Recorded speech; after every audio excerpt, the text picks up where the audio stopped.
હરિઓમ વિદ્યાર્થી મિત્રો, જેબી સરના ઉચ્ચ કોટીના માર્ગદર્શન અને વિચારધારાની સરવાણી દ્વારા યોગેશ સર અને હિતેશ સરના શ્રેષ્ઠ મેનેજમેન્ટ દ્વારા તેમજ શિક્ષક મિત્રોના અથાગ પ્રયત્નો દ્વારા સમગ્ર સુરતમાં મહેકતી એવી આપણા સર્વની સંસ્થા એટલે કે મોની ગ્રુપ ઓફ સ્કૂલ્સ દ્વારા શરૂ કરવા જઈ રહ્યા છીએ સ્વમૂલ્યાંકન વર્ગો, જેમાં સંસ્થા વતી હું એટલે કે રાજેશભાઈ ગોળકિયા શ્રેષ્ઠ ભારતના શિલ્પકાર એવા આ સર્વ વિદ્યાર્થી મિત્રોનું અંતઃકરણથી હાર્દિક સ્વાગત કરું છું.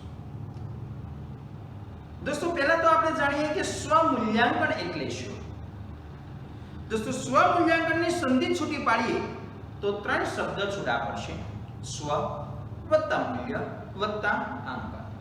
એટલે કે પોતાના મૂલ્યનું આંકન કરવું. મિત્રો, જ્યારે આપણે ધોરણ 10 ની પરીક્ષા પાસ કર્યા પછી જ્યારે આપણા કારકિર્દી તરફના ડગલા ભરતા હોઈએ છીએ ત્યારે આપણા હૃદયમાં કંઈક ને કંઈક મૂંઝવણ હોય છે કે ધોરણ 10 પછી સાયન્સ ફિલ્ડ પસંદ કરવી, કોમર્સ ફિલ્ડ પસંદ કરવી કે આર્ટ્સ ફિલ્ડ પસંદ કરવી. તો હવે આ ત્રણમાંથી કઈ ફિલ્ડ પસંદ કરવી એ પસંદ કરવાનો કાર્યભાર હું તમને સોંપું છું. પણ તમને સોંપતા પહેલા હું તમને હાલની પરિસ્થિતિ વિશે ચોક્કસ માહિતગાર કરવા માંગીશ. વિદ્યાર્થી મિત્રો, આપણે સૌ જાણીએ છીએ કે આજે સમગ્ર વિશ્વ કોરોના મહામારીથી તડપી રહ્યું છે. આ મહામારીમાં તમે એક સાઈડ ઇફેક્ટ જોઈએ છે કે આજે America, Japan, Germany, France, Italy, Britain જેવા વિકસિત દેશો આજે એવું વિચારી રહ્યા છે કે ચાઇનાની અંદર જે પણ આપણી જે કંપનીઓ છે એને બંધ કરી અને ભારત જેવા દેશોમાં એની સ્થાપના કરવી. એનો મતલબ એવો થયો દોસ્તો કે ભારત માટે ખૂબ જ એવો સુવર્ણ તક છે કે આ લાભનો આજે પૂરેપૂરો એનો ઉપયોગ કરો. મિત્રો, જ્યારે આપણને આ મહામૂલો જ્યારે ચાન્સ મળતો હોય ત્યારે આ ચાન્સનો લાભ આપણે પણ લેવો જોઈએ. જ્યારે આપણા દેશની અંદર નવી ટેકનોલોજી આવશે ત્યારે આ ટેકનોલોજીનો લાભ આપણને મળશે, તેમજ આપણી પાસે જે આઈડિયા છે એ આઈડિયાનો લાભ એમની કંપનીઓને પણ મળશે. પણ આ જે આઈડિયાઓ છે, નવી જે આઈડિયાઓ છે એ આપનાર કોણ હશે? તો નવી આઈડિયાઝ આપનાર હશે શ્રેષ્ઠ એન્જિનિયરો. દોસ્તો, જો આપણે ફ્યુચર આપણે શ્રેષ્ઠ બનાવવું હોય તો આપણે નવી આઈડિયાઝ આપવી પડશે. નવી આઈડિયાઝ આપવા માટે આપણે શ્રેષ્ઠ એન્જિનિયર બનવું પડશે અને શ્રેષ્ઠ એન્જિનિયર બનવા માટે શ્રેષ્ઠ સંસ્થાઓમાં અભ્યાસ કરવો પડશે. દોસ્તો, તો શ્રેષ્ઠ અભ્યાસ માટે તમે સંસ્થાની પસંદગી એવી રીતે કરવી કે જ્યાં તમારા કારકિર્દીનું ધ્યાન રખાતું હોય. દોસ્તો, માટે ખાસ તમારી કારકિર્દીનું ધ્યાન રાખજો અને કઈ ફિલ્ડ પસંદ કરવી એ તમને હવે સારી રીતે સમજાઈ ગયું છે. દોસ્તો, આજે હું તમને મેથ્સ વિશે થોડું ભણાવવા જઈ રહ્યો છું. મેથ્સની હું શરૂઆત કરું એ પહેલા હું મેથ્સ સાથે જોડાયેલા બે શબ્દોની વાત કરીશ. દોસ્તો, મેથ્સ સાથે જોડાયેલા બે શબ્દો એટલે કે મેજિક અને મેરિટ.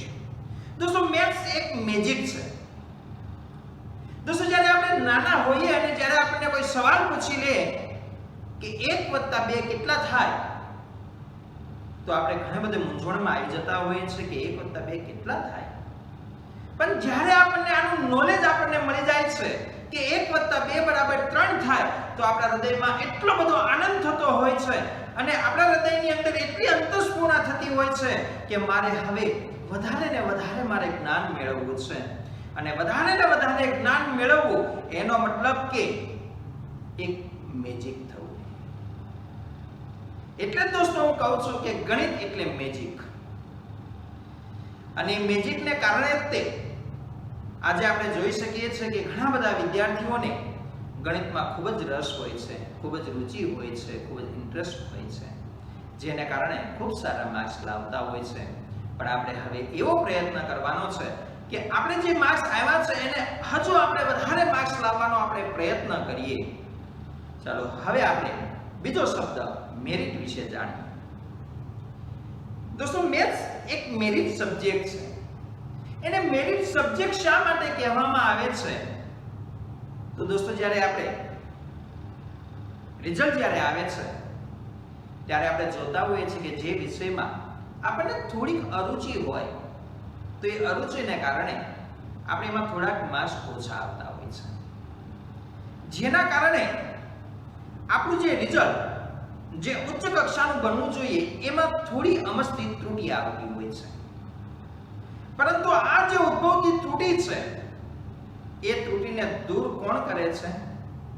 તો મેથ્સમાં આવેલા માર્ક્સ દૂર કરે છે. માટે મેથ્સ એક મેરિટ સબ્જેક્ટ છે. માટે હું મેથ્સ ભણાવું છું એટલે હું નથી કહેતો, પણ તમે સર્વ જાણો છો કે મેથ્સને કારણે મારું રિઝલ્ટ એક સન્માનીય સ્થાન સુધી પહોંચે છે. માટે દોસ્તો હજી મારી નમ્ર વિનંતી છે કે મેથ્સ એટલે આપણું પાવરફુલ જ હોવું જોઈએ, જે આપણી સંસ્કૃતિ પણ છે. આજે આપણે ધોરણ 10ના પ્રકરણ યામ ભૂમિતિ વિશે આપણે થોડીક માહિતી મેળવશું. તો આપણે શરૂ કરીએ આપણે યામ ભૂમિતિ.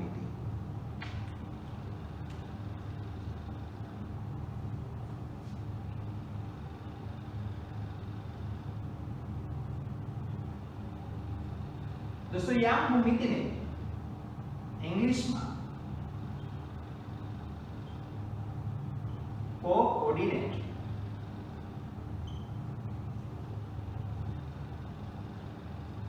જીઓમેટ્રી કહેવાય છે.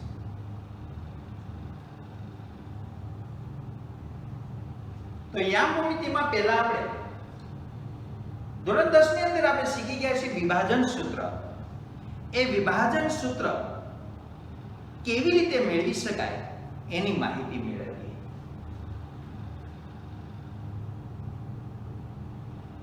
જો બિંદુ P એ x1 y1 અને B x2 y2 ને જોડતા રેખાખંડ AB નું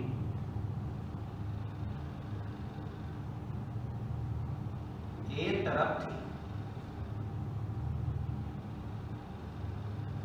m/n ગુણોત્તરમાં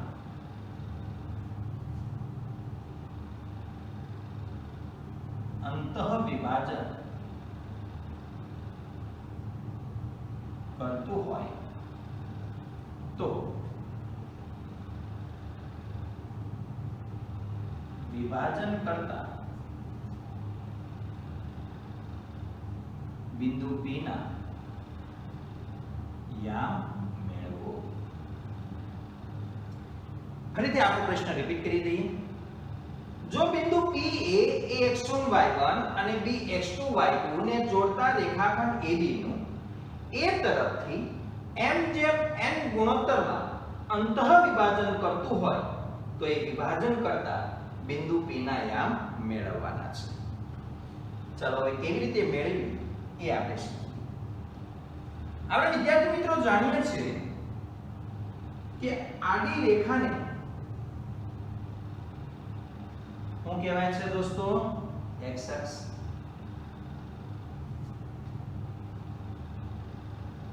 અને ઊભી રેખાને આપણે શું કહીએ છીએ? y અક્ષ.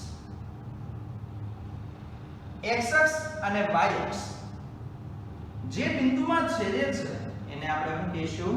ઉગમ બિંદુ O. x અક્ષ અને y અક્ષથી જે આ સમતલ તૈયાર થાય છે એને આપણે કહેવી xy સમતલ. xy સમતલમાં આવેલું બિંદુ, ધારો કે આ બિંદુ છે A, જેના યામ છે x1 y1, અને આ બિંદુ છે B, જેના યામ છે x2 y2. બિંદુ A અને બિંદુ B ને જોડતો આ છે રેખાખંડ AB. અહીં રેખાખંડ AB નું A તરફથી m જેમ n ગુણોત્તરમાં અંતઃવિભાજન કરતું બિંદુ કયું છે? P. અંતઃવિભાજન એટલે એનો મતલબ કે A અને B બિંદુની વચ્ચે આવેલો બિંદુ વડે વિભાજન. એટલે આપણે જે બિંદુ P જે દર્શાવશું એ A અને B ની વચ્ચે બતાવશું. ધારો કે આ છે બિંદુ P. અહીં બિંદુ P એ રેખાખંડ AB નું A તરફથી કયા ગુણોત્તરમાં વિભાજન કરે છે? m જેમ n. રેડી દોસ્તો? તો આ બિંદુ P ના યામ આપણે મેળવવાના છે. તો પહેલી વાત તો એ કે તમારે જે બિંદુના યામ મેળવવાના છે, તમારે કોણ કયા બિંદુના યામ મેળવવાના છે? P ના. તો પહેલા તો તમે P ના યામ ધારી લો. ધારો કે બિંદુ P ના યામ છે xy. ઓકે મિત્રો? ચાલો હવે આપણે આગળ વધીએ.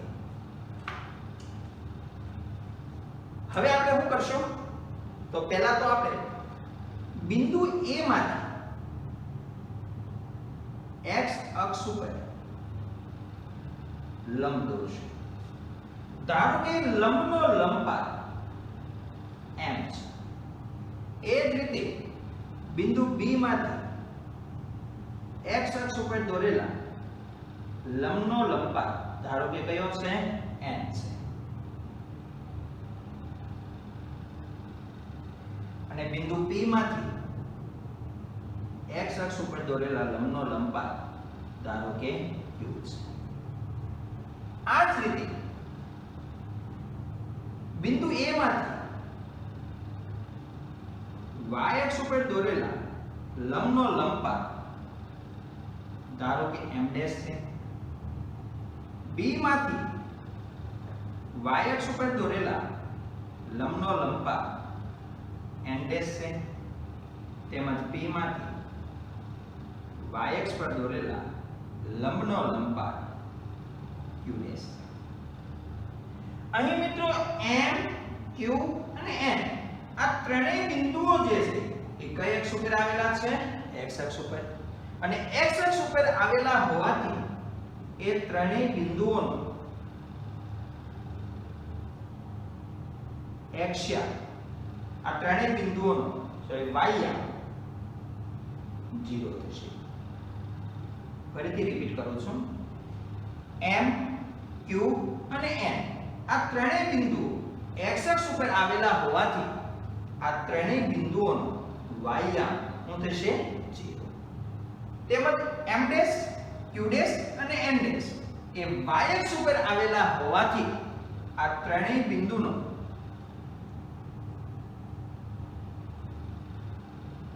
x યામ શું થશે? 0. આ ઉપરાંત અહીં રેખાખંડ AM, રેખાખંડ PQ અને રેખાખંડ BM આ ત્રણેય જે રેખાખંડ છે એ ત્રણેય રેખાખંડ y અક્ષને સમાંતર હોવાથી એ ત્રણેય રેખાખંડ કોને સમાંતર છે? y અક્ષ. y અક્ષને સમાંતર હોવાથી દોસ્તો એ રેખાખંડ પરના પ્રત્યેક બિંદુનો x યામ સરખો થાય. એટલે કે અહીં રેખાખંડ AM જે છે એ y અક્ષને સમાંતર છે. y અક્ષને સમાંતર હોવાથી રેખાખંડ M પરના પ્રત્યેક બિંદુનો એક્સ્યામ સરખો થાય. દોસ્તો અહીંયા બિંદુ A નો એક્સ્યામ કેટલો છે? x1. માટે બિંદુ M નો પણ એક્સ્યામ થશે x1. અહીંયા બિંદુ P નો એક્સ્યામ x માટે બિંદુ Q નો એક્સ્યામ પણ x. અહીં બિંદુ B નો એક્સ્યામ x2 માટે બિંદુ N નો એક્સ્યામ પણ થશે x2. એ જ રીતે દોસ્તો રેખાખંડ AM ડેશ, રેખાખંડ PQ ડેશ અને રેખાખંડ BN ડેશ, આ ત્રણેય રેખાખંડ એ કઈ અક્ષને સમાંતર છે? તો કે x અક્ષને સમાંતર છે. x અક્ષને સમાંતર હોવાથી આ ત્રણેય રેખાખંડ પરના બિંદુનો વાહ્યાંક સરખો થાય. એનો મતલબ એવો થયો કે અહીં રેખાખંડ M ડેશ એ x અક્ષને સમાંતર છે. x અક્ષને સમાંતર હોવાથી આ રેખાખંડ પરના પ્રત્યેક બિંદુનો વાહ્યાંક સમાન થાય. દોસ્તો આ રેખાખંડ પર આવેલું બિંદુ A એનો વાહ્યાંક કેટલો છે? y1. માટે આ રેખાખંડ પર આવેલું બિંદુ M ડેશ એનો વાહ્યાંક પણ થશે y1. આ રેખાખંડ જે છે એ રેખાખંડ પણ x અક્ષને સમાંતર છે. x અક્ષને સમાંતર હોવાથી આ રેખાખંડ પરના પ્રત્યેક બિંદુનો વાહ્યાંક સમાન થશે. આ રેખાખંડ પર આવેલું બિંદુ P એનો વાહ્યાંક કેટલો છે? y. માટે q' નો વાહ્યાંક પણ y થાય. B નો વાહ્યાંક y2 માટે n' નો વાહ્યાંક પણ શું થશે? y2 થશે. આ રીતે આપણને m, q, n, m', q' અને n' ના યામ મળશે. આ ઉપરાંત ધારો કે બિંદુ A માંથી આ રેખાખંડ PQ પર દોરેલા લંબનો લંબાઈ ધારો કે c છે, તેમજ બિંદુ P માંથી રેખાખંડ BN પર દોરેલા લંબનો લંબાઈ ધારો કે d છે. ઓકે મિત્રો, ચાલો આગળ વધીએ. હવે દોસ્તો આ બંને ત્રિકોણની વાત કરું હું, ત્રિકોણ ACP અને ત્રિકોણ PDB માં, તો મિત્ર આ ખૂણો અને આ ખૂણો એ બંને ખૂણા એટલે અનુકોણના ખૂણા, અનુકોણની જોડના ખૂણા. કઈ રીતે અનુકોણની જોડના ખૂણા? તો આપણે જોઈએ. આપણે દોસ્તો તમે જ્યારે આને તમે આગળ આવી રીતે વધારો અને આને તમે આ રીતે રેખામાં ટ્રાન્સલેટ કરો તો આ બંને રેખાઓ સમાંતર છે. તેમજ આ જે રેખા છે એની છેદિકા બની જશે. તો તમે અહીંયા જોઈ શકો છો કે દોસ્તો અહીંયા એક F આકાર તૈયાર થાય છે. આ F આકાર તૈયાર થાય છે. તો એનાથી બનતો ખૂણો આ ખૂણો અને આ ખૂણો એ કેવા ખૂણા કહેવાય? અનુકોણની જોડના ખૂણા કહેવાય. અને અનુકોણની જોડના ખૂણા આ બંને રેખાઓ સમાંતર હોવાથી અનુકોણની જોડના ખૂણા હંમેશા એકરૂપ હોય, એટલે કે એના માપ કેવા હોય? સરખા હોય. જો આ ખૂણાને હું થીટા કહું તો આ ખૂણાને પણ હું કહીશું થીટા કહીશ. રેડી દોસ્તો? ચાલો ત્યાર પછી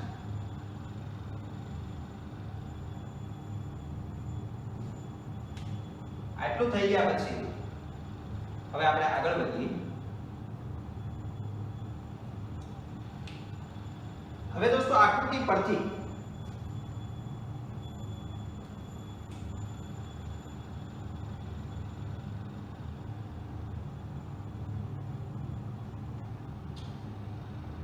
પહેલા હું ત્રિકોણની વાત કરીશ. ત્રિકોણ ACP માં, ત્રિકોણ ACP માં, અને ત્યારબાદ હું વાત કરીશ ત્રિકોણ PDB માં.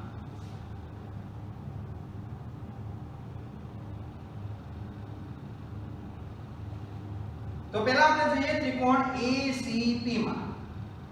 cos theta equal to, દોસ્તો તમે ત્રિકોણમિતિ ચેપ્ટરમાં ભણ્યા હશો કે cos theta એટલે પાછળની બાજુના છેદમાં કર્ણ. દોસ્તો ત્રિકોણ ACP માં આ છે ખૂણો થીટા. આ ખૂણાની સાપેક્ષે પાછળની બાજુ એટલે કઈ કહેવાય? AC.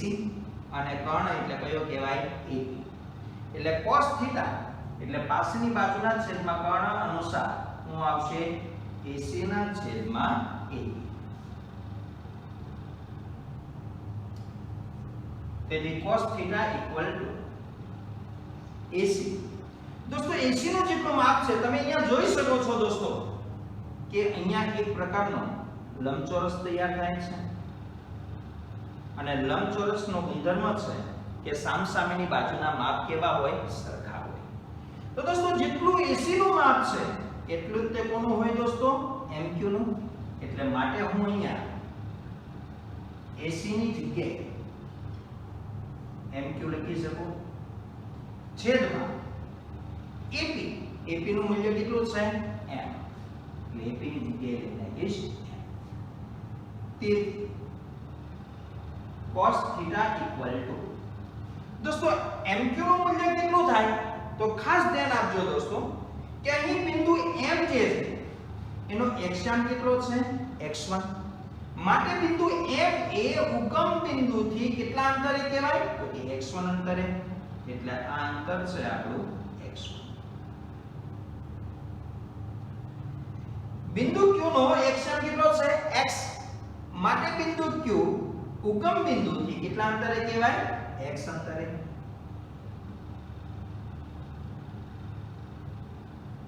તો દોસ્તો હવે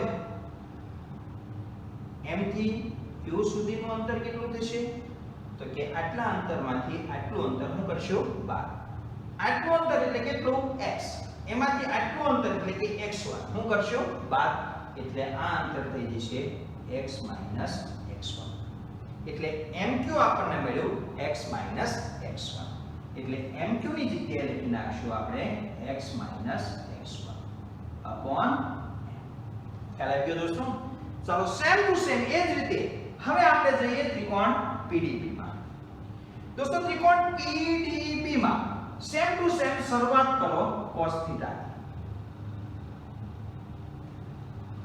cos થીટા નું સૂત્ર એટલે પાછળની બાજુના છેદમાં કર્ણ ત્રિકોણ PDB માં ખૂણો થીટાની સાપેક્ષે પાછળની બાજુ એટલે કઈ PD એટલે પાછળની બાજુ PD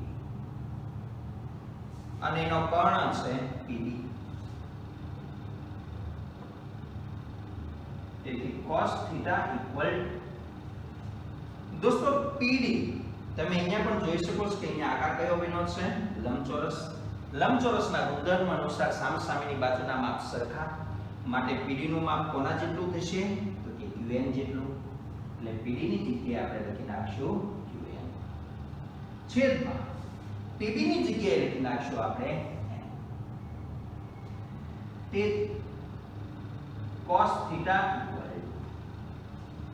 દોસ્તો અહીંયા તમે જોઈ શકો છો કે બિંદુ n નો અક્ષાંશ કેટલો છે x2 માટે બિંદુ n એ ઉગમ બિંદુથી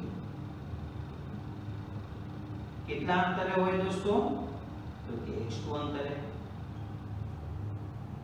તો પછી દોસ્તો q થી n સુધીનું અંતર કેટલું થશે કે q થી n સુધીનું અંતર એટલે o થી n સુધીના અંતરમાંથી o થી q સુધીનું અંતર હું કરશું 12 o થી n સુધીનું અંતર કેટલું છે x2 અને o થી q સુધીનું અંતર કેટલું છે x માટે x2 માંથી x એટલે q થી n સુધીનું અંતર થયું x2 x ખ્યાલ આવી ગયો દોસ્તો એટલે હવે આપણે અહીંયા qn ની જગ્યાએ લખી નાખશું x2 x upon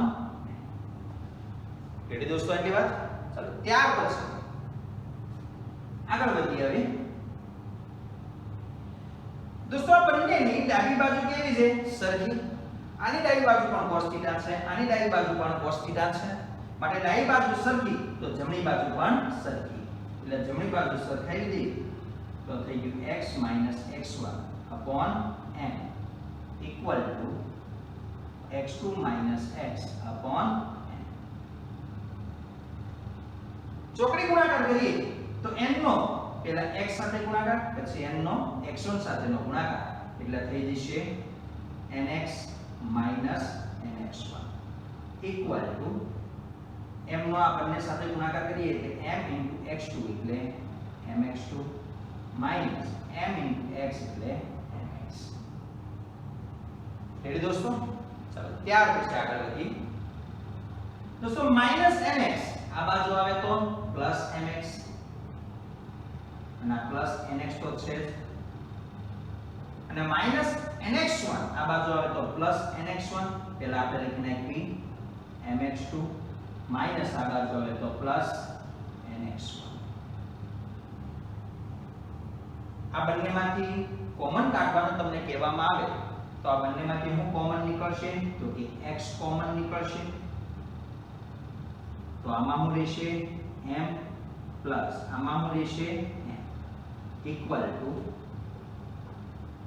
mx2 plus nx1. તેથી x ને સૂત્રનો કરતા બનાવીએ તો x ઇક્વલ ટુ દોસ્તો આ બંને વચ્ચે કઈ નિશાની નહીં તો ગુણાકારની, એટલે આ બંને એકબીજા સાથે ગુણાકાર વડે જોડાયેલા છે એટલે કે આ ગુણાકારમાં છે તો આ બાજુ આવે તો ભાગાકારમાં, એટલે x ઇક્વલ ટુ થઈ જશે mx2 plus nx1 upon m plus આ રીતે આપણને શું મળી ગયો દોસ્તો x મળી ગયો. x એટલે કોનો x છે આપણે p નો x એટલે p નો x આપણને મળ્યો mx2 nx1 m n. આ જ રીતે હવે આપણે p નો y મેળવીએ તો જગ્યાની અછતને કારણે હું થોડુંક સાઈડ પર આપણને હું x મળ્યો છે એ હું લખી નાખું છું. તો આપણને x મળ્યો છે mx2 nx1 m n.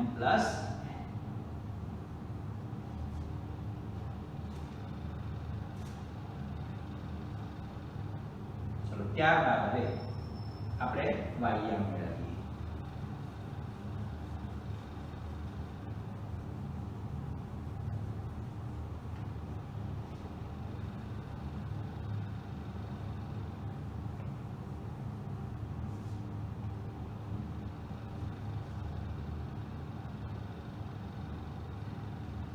ફરીથી આપણે આ બંને ત્રિકોણનો ઉપયોગ કરશું, પણ આગળ આપણે એક્શન મેળવવા માટે આપણે cos θ નો ઉપયોગ કર્યો હતો, તો હવે y આમ મેળવવા માટે આપણે sin θ નો ઉપયોગ કરશું.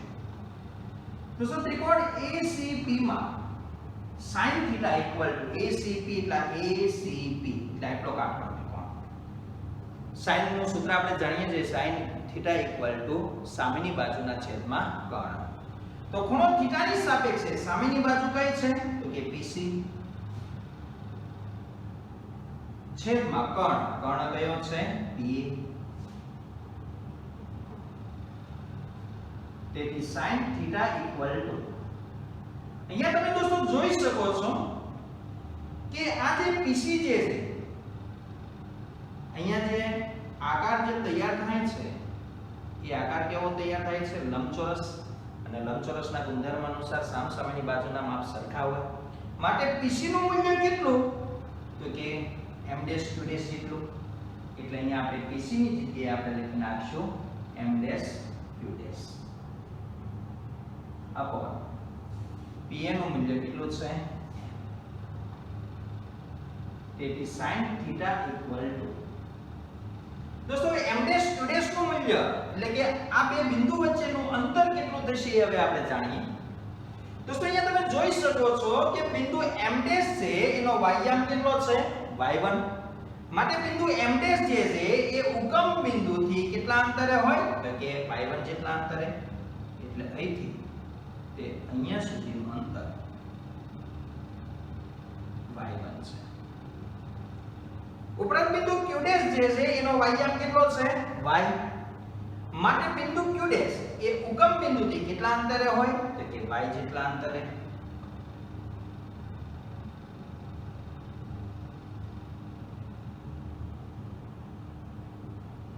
માટે m' અને q' બિંદુ વચ્ચેનું અંતર એટલે કે આટલું અંતર એટલે o થી q' સુધીના અંતરમાંથી o થી m' સુધીનું અંતર હું કરશું 12.